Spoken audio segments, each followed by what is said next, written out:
Bonjour les super étudiants, j'espère que vous allez bien. Donc, dans cette vidéo, nous allons découvrir la méthodologie pour rédiger une explication linéaire efficace. Donc, soyez attentifs, vous allez comprendre comment ça se fait, comment ça se rédige, donc méthodologiquement et efficacement.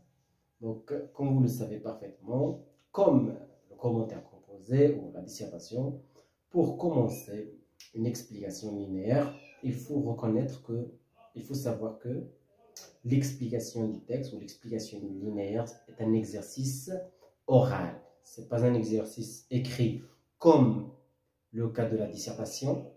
La dissertation, c'est un exercice écrit. L'explication est un exercice oral. Donc, on le passe dans des concours quand il s'agit de la partie de l'oral. Okay? Donc, l'explication est un exercice oral comme le cas de la leçon littéraire. Donc, la leçon littéraire aussi, c'est un exercice oral comme la dissertation, mais il est oral. Ok? Mais il est oral. Donc, première étape à respecter au niveau de l'explication, c'est l'entrée en matière. Il faut rédiger une entrée en matière, préparer le terrain pour entamer le sujet. Donc, une introduction générale, mais il doit être au service de la problématique. Il doit être en rapport avec la problématique. Pas la peine de citer des généralités, des 2 pages de généralité, ça ne sert à rien. Donc, 3 phrases, 4 phrases au service de la problématique, mais qui préparent le terrain.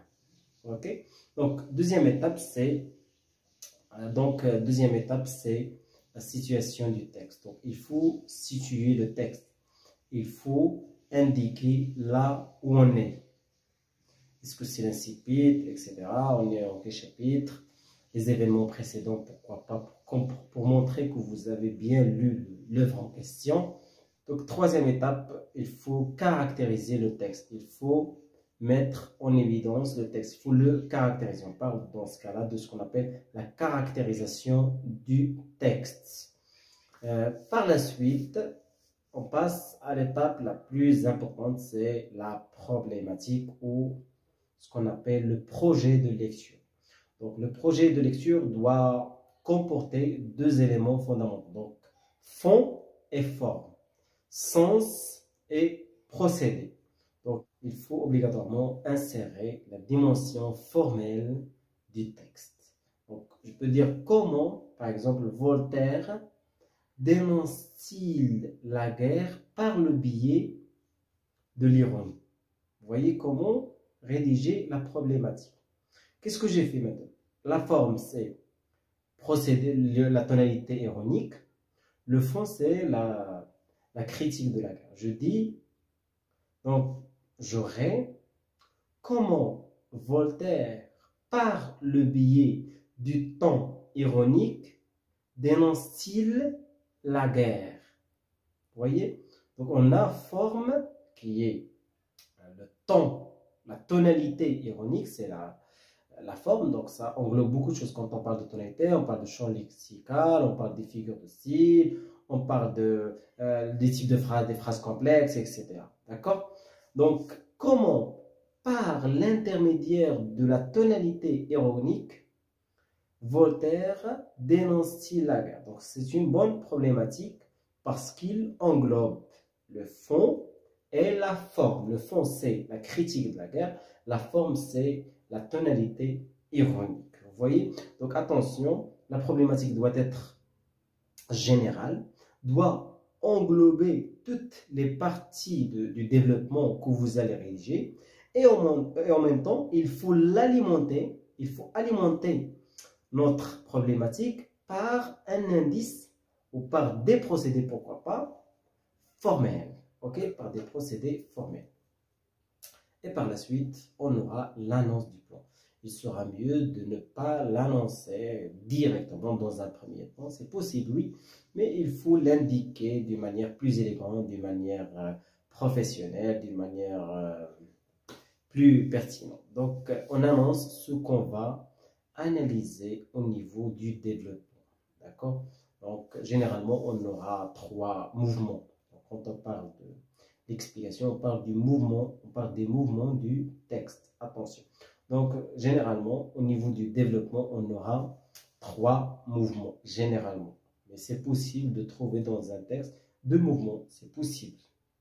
Mais généralement, aux examens, les jurys proposent des textes qui comportent 3 mouvements. Ok?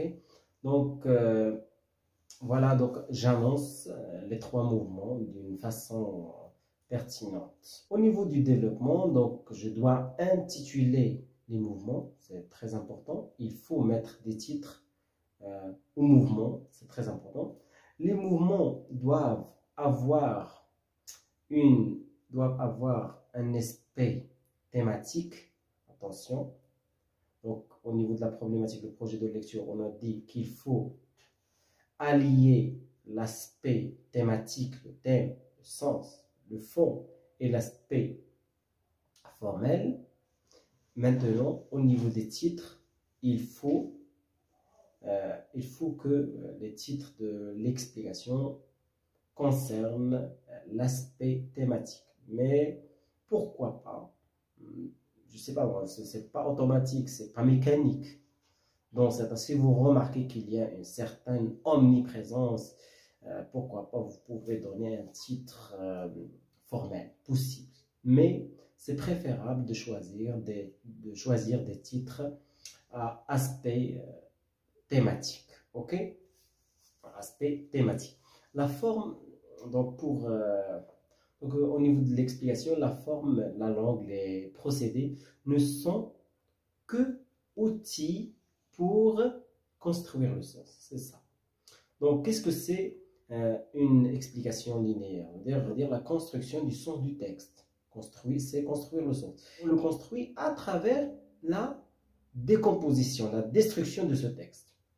Donc, la langue, les procédés, l'énonciation, discours, figure de style, tonalité ne sont que outils pour construire ce texte. Donc, le plus important, c'est l'aspect thématique. Si un point important à signaler au niveau du développement, si vous indiquez quelques procédés, il ne faut pas les indiquer de façon sèche. Donc, pourquoi l'auteur recourt à l'hyperbole? Pourquoi il recourt au temps du discours? Pourquoi il recourt au discours direct? Pourquoi il recourt à l'énonciation? D'accord?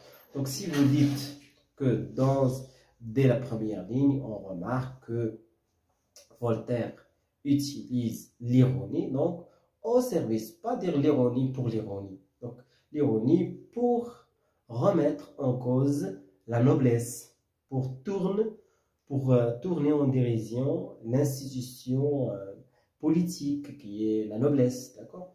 Donc attention, quand on indique un procédé, il faut le relier au sens du texte. Est-ce que cela est au service du texte ou non? S'il ne l'est pas, ce n'est pas la peine de l'indiquer, d'accord? Vous dites que le narrateur recourt à l'hyperbole pour mettre l'accent sur ceci ou cela. D'accord? Le narrateur fait appel à une description dévalorisante par le biais d'un ensemble des expressions péjoratives. Pourquoi ça? Pour critiquer la guerre, pour remettre en cause ceci ou cela. D'accord? N'oubliez pas ça, c'est très important. Un point très important au niveau du développement, c'est que à la fin de chaque mouvement, il faut qu'il y ait une transition. Donc, il ne faut pas passer d'un mouvement à l'autre immédiatement.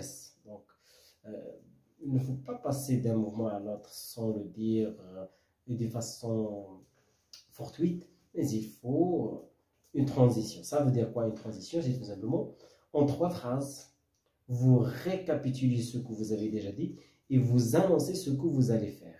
Et vous annoncez le 3e mouvement, tout simplement. D'accord? On récapitule, on résume en une phrase ce qu'on vient d'analyser, puis on annonce ce qu'on va évoquer. Tout simplement, c'est ça le mouvement.